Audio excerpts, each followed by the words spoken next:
New candidate कहाँ चली गई? चलो देखो, नाइट्रोजन बेस चाहे वो प्यूरिन हो या पायरिमिडिन, वो फर्स्ट कार्बन से जुड़ते हैं। तो C2 कार्बन का इंपॉर्टेंस ये है कि ये डीऑक्सीराइबोज बना रहा है। फर्स्ट कार्बन का इंपॉर्टेंस है कि यहाँ पर नाइट्रोजन बेस जुड़ता है। Here nitrogen base attaches. तो फर्स्ट कार्बन का इंपॉर्टेंस समझे।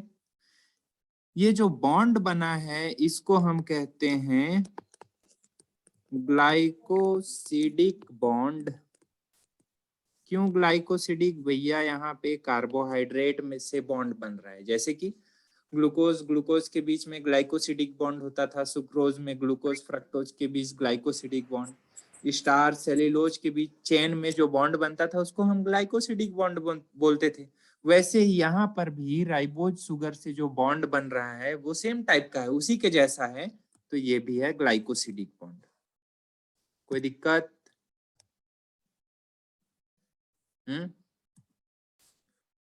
स्क्रीन दिख रहा है ना? Yes sir.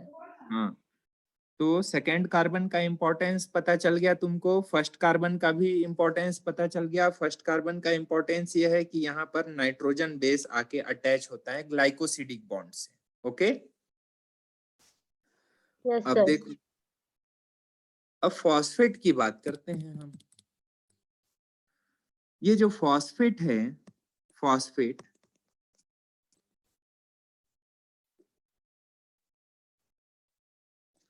फॉस्फेट मॉलिक्यूल ये इस पांचवें कार्बन से अटैच होता है।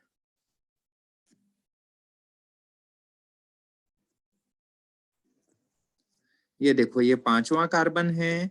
पांचवा कार्बन पर CH2OH है। पांचवा कार्बन, पांचवें कार्बन से ये फॉस्फेट अटैच होता है। कैसे अटैच होगा? फॉस्फेट ऐसे अटैच होगा कि ये H+ यहां से दूर हटेगा, H+ और यहां से OH- हटेगा। तो जब ये हटने लगेगा तो फॉस्फेट पे निगेटिव, ऑक्सीजन पे निगेटिव चार्ज आ गया और यहाँ पे पॉजिटिव चार्ज आ गया, तो ये एक बॉन्ड बना लेते हैं C5 कार्बन से। ये जो ऑक्सीजन है ये अपना इलेक्ट्रॉन इसको दे देता है और बॉन्ड बना लेता है पांचवें कार्बन से। H+ निकल गया और OH- निकल गया, तो -H2O हो गया। तो ये पांचवें कार्बन का इंपॉर्टेंस है।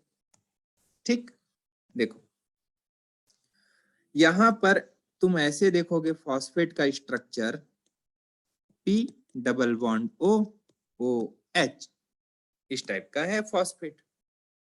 तो यहाँ 3 बॉन्ड बने। पहला बॉन्ड कहाँ? अरे पहला बॉन्ड नहीं, 2 बॉन्ड बने हैं। पहला ग्लाइकोसिडिक बॉन्ड नाइट्रोजन बेस से C1 कार्बन से, और दूसरा फॉस्फेट बॉन्ड बना रहा है। देखो पांचवें कार्बन का इंपॉर्टेंस ये है, फिफ्थ कार्बन का इंपॉर्टेंस ये है कि यहाँ फॉस्फेट जुड़ता है। Here phosphate attaches। फॉस्फेट जुड़ा है। फॉस्फेट का स्ट्रक्चर कुछ ऐसा है। तुम लोग ऐसा बॉन्ड रहता है C डबल बॉन्ड O, तो इसको कहते हो एस्टर बॉन्ड। एस्टर बॉन्ड बोलते हो ना, कार्बन अगर रहा तो वैसी तो यहाँ है P डबल बॉन्ड O, उसके बाद O। ये देखो, ये भी तो एस्टर बॉन्ड है, लेकिन ये कार्बन वाला एस्टर नहीं है। इस बॉन्ड को हम कहते हैं फॉस्फोएस्टर बॉन्ड। क्लियर है? तो यहां पर मैंने सारे कार्बन्स का इंपॉर्टेंस तुमको समझा दिया है, सिवाय एक तीसरे कार्बन का। अब देखो, देखो जरा, ये जो न्यूक्लियोटाइड है इसमें 3 स्ट्रक्चर जुड़े हुए हैं, 3 मॉलिक्यूल हैं, राइबोज शुगर या deoxy ribose sugar, nitrogen base और फॉस्फेट, तीनों अटैचेस हैं। शुगर के फर्स्ट कार्बन से ग्लाइकोसिडिक बॉन्ड से नाइट्रोजन बेस जुड़ा है, सेकेंड कार्बन पर हाइड्रोक्सिल ग्रुप एब्सेंट है, 5वें कार्बन से फॉस्फेट जुड़ा हुआ है। फॉस्फेट और कार्बन के बीच में जो बॉन्ड है वो है एस्टर बॉन्ड, फास्फोरस वाला एस्टर बॉन्ड, इसलिए हम इसको कहते हैं फॉस्फो एस्टर बॉन्ड। तो इस न्यूक्लियोटाइड के 2 एंड हैं, 2 ends, there are 2 ends of nucleotide. जो रिएक्शन, देखो डीएनए है या आरएनए है वो पॉलीन्यूक्लियोटाइड चेन है, तो मतलब इस मॉलिक्यूल में भी चेन के आगे और चेन के पीछे, इसके आगे और पीछे जुड़ने के लिए 2 मॉलिक्यूल चाहिए, अपने को 2 जगह अटैचमेंट चाहिए, वो है फॉस्फेट का, ये स्टार पॉइंट लगा दे रहा हूं मैं, देखो ये वाला पार्ट और ये तीसरा कार्बन, तीसरे कार्बन के नीचे दूसरा न्यूक्लियोटाइड जुड़ेगा और फॉस्फेट के ऊपर में इससे पहले वाला न्यूक्लियोटाइड जुड़ा होता है। कैसे बता देता हूं, इस न्यूक्लियोटाइड के 2 एंड हैं जहां बॉन्ड बन सकता है। C3 कार्बन है, C3 कार्बन यहां पर नेक्स्ट न्यूक्लियोटाइड अटैच होता है,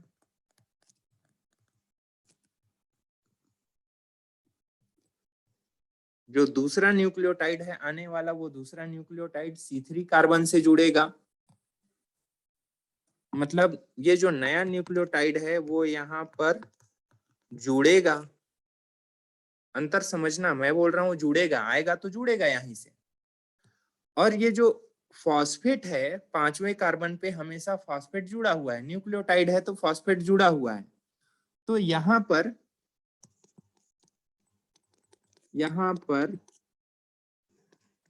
ऊपर वाला, तुम्हारे समझने के लिए लिख रहा हूं, ऊपर वाला न्यूक्लियोटाइड जुड़ा है। कैसे, ये देखो, जिस तरह से ये फॉस्फो एस्टर बॉन्ड 5वें कार्बन से बना था, वैसे ही ये फॉस्फो एस्टर बॉन्ड ऊपर वाले C3 कार्बन से जुड़ा होता है, राइबोज शुगर के C3 कार्बन पे, ऐसे। तो फॉस्फेट मॉलिक्यूल है वो 2 बॉन्ड बना सकता है, एक तो C5 कार्बन से और दूसरे न्यूक्लियोटाइड के C3 कार्बन से। सेम टू सेम न्यूक्लियोटाइड इसके ऊपर भी बैठा होगा जो फॉस्फेट से जुड़ा होगा, इसलिए फॉस्फेट सिंगल बॉन्ड को मैं बोलूं तो इसको हम बोलेंगे फॉस्फोएस्टर बॉन्ड, और इन सबको एक साथ बोलूं मैं तो इसको हम बोलेंगे फॉस्फो डाई एस्टर बॉन्ड, वो आगे समझ में आएगा। ठीक है, तो इंपॉर्टेंस लिख लेते हैं अपन। C2 कार्बन पे डीऑक्सीराइबोज है, C1 कार्बन से नाइट्रोजन बेस जुड़ा है और C5 कार्बन पे फॉस्फेट जुड़ता है। क्लियर है एक न्यूक्लियोटाइड का structure? Yes sir. Okay, this is structure of nucleotide. चलो और आगे मैं दूसरा न्यूक्लियोटाइड भी बनाता हूं।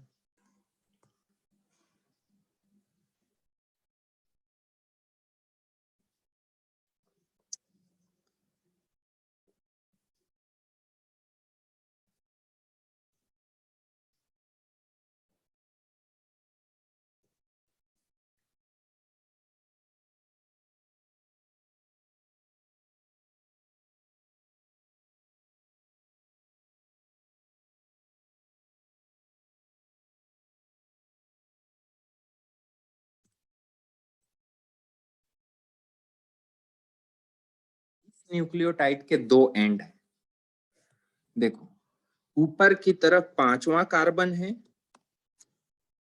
C5, 5वां कार्बन दिखा ऊपर की तरफ, और इस न्यूक्लियोटाइड के नीचे की तरफ C3 है, 2 कार्बन फ्री हैं इसके पास, C5 और C3। जो 5 है इससे फॉस्फेट जुड़ा हुआ है और फॉस्फेट फ्री है। मैं तुमसे पूछूंगा कि C5 कार्बन पे कौन सा मॉलिक्यूल जुड़ा हुआ है? भाई फॉस्फेट हमेशा जुड़ा रहता है वहां पे, तो इस न्यूक्लियोटाइड के दो एंड हैं, एक फॉस्फेट एंड है और दूसरा C3 एंड है। तो फॉस्फेट एंड हम नहीं बोलते उसको, C5 एंड बोलते हैं। C5 एंड, पांचवा कार्बन वाला एंड। तो एक न्यूक्लियोटाइड के दो एंड्स हैं, दो छोर हैं, C5 और C3। C5 पे फॉस्फेट जुड़ा होता है।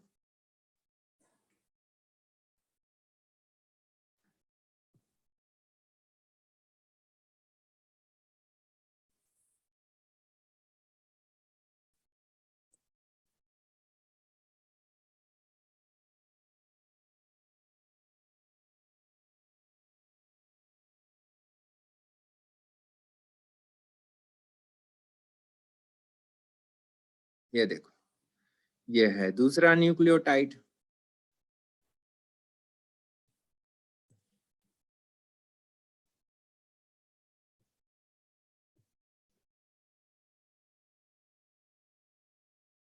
दिखा तुमको दो न्यूक्लियोटाइड, ये पहला न्यूक्लियोटाइड, ये दूसरा न्यूक्लियोटाइड।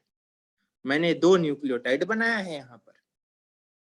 दोनों न्यूक्लियोटाइड का कौन कौन सा एंड है? ये 5 एंड है और ये 3 एंड है। दिख रहा है स्क्रीन? दिख रहा है कि नहीं दिख रहा है? थोड़ा मोटा लिखूं?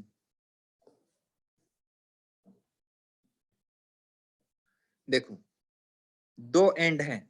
जो नीचे वाला न्यूक्लियोटाइड है इसके भी दो एंड हैं, ऊपर 5 एंड है, ये 5 एंड और ये 3 एंड। 5 एंड और 3 एंड। 5 एंड पर न्यूक्लियोटाइड के 5 एंड पर फॉस्फेट होता है। देखो, अब जो नया न्यूक्लियोटाइड आया है उसका फॉस्फेट रहा ये, और पुराने न्यूक्लियोटाइड का C3 ये देखो, पुराने न्यूक्लियोटाइड का C3 और ये नए न्यूक्लियोटाइड का C5 एंड। C5 एंड पे फॉस्फेट जुड़ा हुआ है।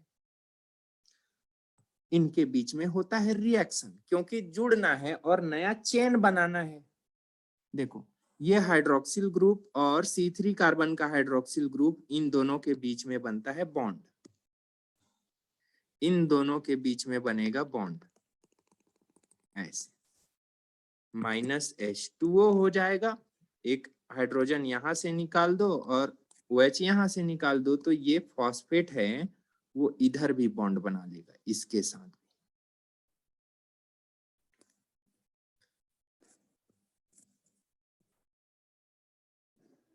इस C3 के पास बना लिया बॉन्ड। तुमको दिखा कुछ? ये जो बॉन्ड है ये भी तो एस्टर बॉन्ड है। ये देखो, ये जो बॉन्ड बना है this is also ester bond. Ester bond, ये एस्टर नहीं, ये फॉस्फो एस्टर है, क्योंकि यहाँ कार्बन नहीं, यहाँ फॉस्फेट है। तो देखो, फॉस्फेट मॉलिक्यूल का इंपॉर्टेंस ये है कि वो पांचवें कार्बन से फॉस्फो एस्टर बॉन्ड से जुड़ा होता है, और नया न्यूक्लियोटाइड आने पर यही फॉस्फेट C3 कार्बन से भी एक एस्टर बॉन्ड बना लेता है। तो ये phosphate molecule total 2 ester bond बना सकता है। पहले से बनाए रहता है पांचवें कार्बन से, और जब इसको C3 कार्बन कहीं भी फ्री मिल जाए तो उससे भी एक एस्टर बॉन्ड बना लेता है। तो इन दोनों को हम एक साथ कहते हैं फॉस्फो डाइएस्टर बॉन्ड। अब समझ में आई बात? कुछ क्लियर Yes, हुआ? sir. हाँ, तो देखो, पहले कार्बन से नाइट्रोजन बेस जुड़ता है, दूसरे कार्बन से डीऑक्सीराइबोज बना, तीसरे कार्बन से नया वाला नीचे वाला एस्टर बॉन्ड बनता है, और पांचवें कार्बन से पुराना वाला फॉस्फेट एस्टर बॉन्ड बना रहता है, जुड़ा रहता है। ओके, तो ये C1 कार्बन का इंपॉर्टेंस तुमको पता होना चाहिए, C2 का इंपॉर्टेंस पता होना चाहिए, C3 का इंपॉर्टेंस पता होना चाहिए, और C5 का। C3 एंड C5 दोनों एस्टर बॉन्ड बनाने में भागीदार होते हैं। एस्टर बॉन्ड, कौन सा एस्टर बॉन्ड भैया? Phospho ester bond. C2 है वो डीऑक्सी राइबोज बनाता है, C1 से नाइट्रोजन बेस जुड़ा होता है। नाइट्रोजन बेस वाला बॉन्ड है ये ग्लाइकोसिडिक बॉन्ड है। हाँ, और जो C3 और C5 है वो एक दूसरे से फॉस्फेट से जुड़े होते हैं, वो फॉस्फोडाइएस्टर बॉन्ड है। ठीक है, 2 एस्टर बॉन्ड है फॉस्फेट का, एक एस्टर बॉन्ड है, ये देखो ये वाला एस्टर बॉन्ड C5 पे को जुड़ा हुआ है, C5 से पहले से ही जुड़ा हुआ है।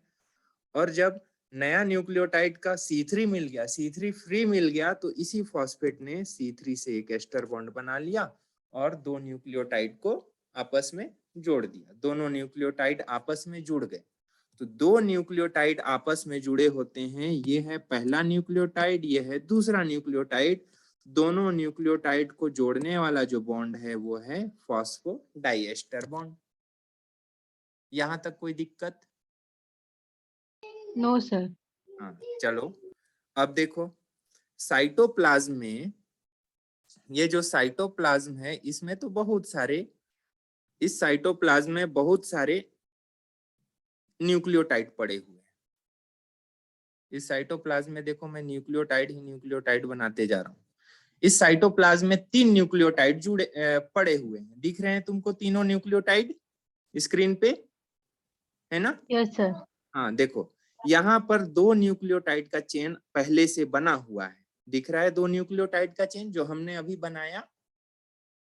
तो इस 2 न्यूक्लियोटाइड के चेन में तुमको 2 एंड्स दिख रहे होंगे, ये 5 एंड और ये 3 एंड। इसीलिए कोई भी न्यूक्लियोटाइड का जो चेन होता है, चाहे वो डीएनए हो या आरएनए हो, एक एंड उसका 5 एंड होता है और दूसरा एंड उसका 3 एंड होता है। 3 एंड दिखा? ये एक ऐसा चेन है जिसमें सिर्फ 2 न्यूक्लियोटाइड हैं, तो भैया और जोड़ लो ना, क्या दिक्कत है, लाओ जोड़ते हैं। ये साइटोप्लाज्म में इधर उधर भटक रहा है, इसको जोड़ लेते हैं।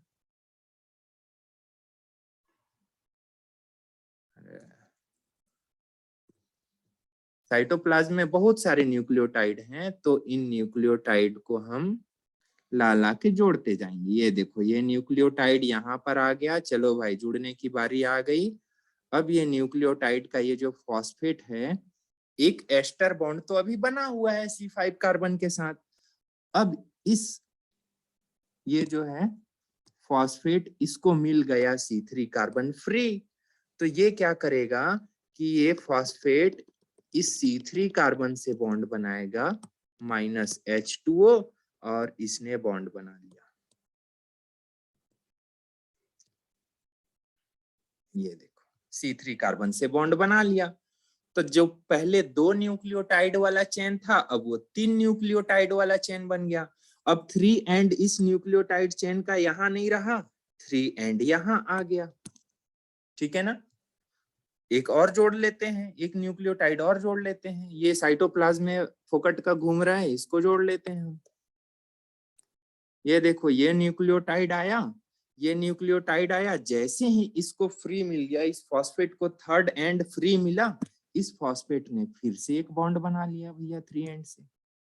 इस फॉस्फेट ने इससे बॉन्ड बना लिया, ये देखो इससे बॉन्ड बना लिया -H2O। तुमको दिखा एस्टर बॉन्ड, ये भी है P_O, इधर भी P_O। ये P_O जो है, इसी को तो फॉस्फोडाइएस्टर बॉन्ड बोलते हैं, एस्टर बॉन्ड बोलते हैं। जैसे C, ये जो बॉन्ड है इसको हम एस्टर बॉन्ड कहते हैं ना, कार्बन एस्टर, वैसी तो ये फॉस्फो एस्टर हुआ। तो फॉस्फो एस्टर बॉन्ड है वो 5th कार्बन से पहले से ही बना रहता है। जब 3 एंड इसको फ्री मिलता है, C3 कार्बन कहीं भी फ्री मिल जाए तो उससे जाके जुड़ जाता है। देखो जुड़ गया ये। तो 2 न्यूक्लियोटाइड आपस में जुड़ते हैं, तो इस बॉन्ड को यहां से लेकर यहां तक, इसमें 2 एस्टर बॉन्ड हैं, एक इधर की तरफ है, एक इधर की तरफ है, तो इसको हम कहते हैं फॉस्फोडाइएस्टर बॉन्ड। ओके, अब देखो जो 3 एंड यहां था, अब वो 3 एंड वहां नहीं हुआ, एक न्यूक्लियोटाइड जुड़ने के बाद 3 एंड यहां आ गया। देखो रेप्लिकेशन का एक स्टेज और समझ में आ गया तुमको, रेप्लिकेशन या ट्रांसक्रिप्शन का। नए न्यूक्लियोटाइड हमेशा 3 एंड पर जुड़ते हैं, और जो डीएनए की सिंथेसिस का डायरेक्शन है वो हमेशा 5 एंड टू 3 एंड होता है। ये बात अब क्लियर हुआ तुमको? कोई भी देखो, कोई भी न्यूक्लियोटाइड 5 एंड पर जाके नहीं जुड़ता। न्यूक्लियोटाइड का जो फॉस्फेट है वो हमेशा 3 एंड खोजता है, जहां उसको 3 एंड मिल जाए ना वहीं जाके जुड़ता है। तो ये देखो, ये एक और न्यूक्लियोटाइड है, ये और एक न्यूक्लियोटाइड है, इसको भी ले आओ यहीं पर, ये पास में आ गया। ये देखो, ये न्यूक्लियोटाइड पास में आ गया। इस न्यूक्लियोटाइड का देखो,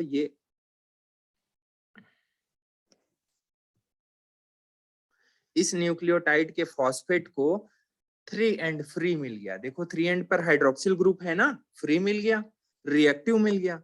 तो इस फॉस्फेट ने क्या किया कि इस हाइड्रोजन और इस ऑक्सीजन को यहाँ से हटा दिया, -H2O, और बन गया एस्टर बॉन्ड। इसको मैंने हटा दिया, इसको भी हटा दिया, और ये बन गया एस्टर बॉन्ड। समझ में आया? दिखा तुमको? तो नए न्यूक्लियोटाइड्स हमेशा 3 एंड पर जाके जुड़ते हैं, 3rd कार्बन पे जुड़ते हैं, 2nd पे नहीं जुड़ते। 2nd कार्बन के हिसाब से मेरे को राइबोज और डीऑक्सीराइबोज मिलता है। 1st कार्बन पर नाइट्रोजन बेस ग्लाइकोसिडिक बॉन्ड बनाते हैं। 5th कार्बन पर फॉस्फेट है, वो एस्टर बॉन्ड बनाता है। अगर यदि इफ ये फॉस्फेट है, 5th कार्बन से भी एक एस्टर बना चुका है, यहाँ पर देखो 5th कार्बन से भी एक एस्टर बॉन्ड बना चुका है और 3rd कार्बन से भी बना चुका है, तो इस टोटल बॉन्ड को हम बोलेंगे फॉस्फोडाई एस्टर बॉन्ड। यहाँ भी देखो, ये फॉस्फेट 5th कार्बन से एक एस्टर बॉन्ड बनाया है, और ये फॉस्फेट है वो 3rd कार्बन पर भी एक एस्टर बॉन्ड बनाया है। तो इन दोनों बॉन्ड को हम कहते हैं फॉस्फोडाई एस्टर बॉन्ड। मैं तुमसे क्वेश्चन करूं कि फॉस्फेट 5th कार्बन से किससे जुड़ा होता है? एक क्वेश्चन है, चलो क्वेश्चन ही कर लेते हैं कि फॉस्फेट 5th कार्बन से बॉन्ड कौन सा बनाता है? ठीक है ना? क्या बोलोगे, आंसर क्या दोगे? ये फॉस्फेट और 5th कार्बन कौन सा बॉन्ड बना रहा है? Phosphoester bond. Phosphoester bond. हाँ, ये फॉस्फोएस्टर बॉन्ड है। मैं तुमसे पूछूं कि फॉस्फेट है वो 3rd कार्बन पे कौन सा बॉन्ड बना रहा है, तो क्या बोलोगे? फॉस्फोएस्टर। हाँ, अब मैं तुमसे बोलूं कि एक न्यूक्लियोटाइड है और ये दूसरा न्यूक्लियोटाइड है, 2 न्यूक्लियोटाइड के बीच में कौन सा बॉन्ड है, तो क्या बोलोगे? Phosphodiester bond. Phosphodiester bond. Clear है ना? Yes sir. Yes sir. Phospho को हटा दोगे तो एस्टर बॉन्ड बोलना भी कोई गलत नहीं है भैया, एस्टर बॉन्ड ही है, लेकिन वो फॉस्फेट टाइप वाला है, इसलिए फॉस्फो एस्टर बोलते हैं। मैंने फॉस्फो एस्टर बॉन्ड या फॉस्फो डाइएस्टर बॉन्ड ऑप्शन में दिया ही नहीं, मैंने ऑप्शन में दिया एस्टर बॉन्ड और डाइएस्टर बॉन्ड। तो तुमको डाइएस्टर बॉन्ड क्लिक करना पड़ेगा ना। ओके, समझे मेरी बात? Yes sir.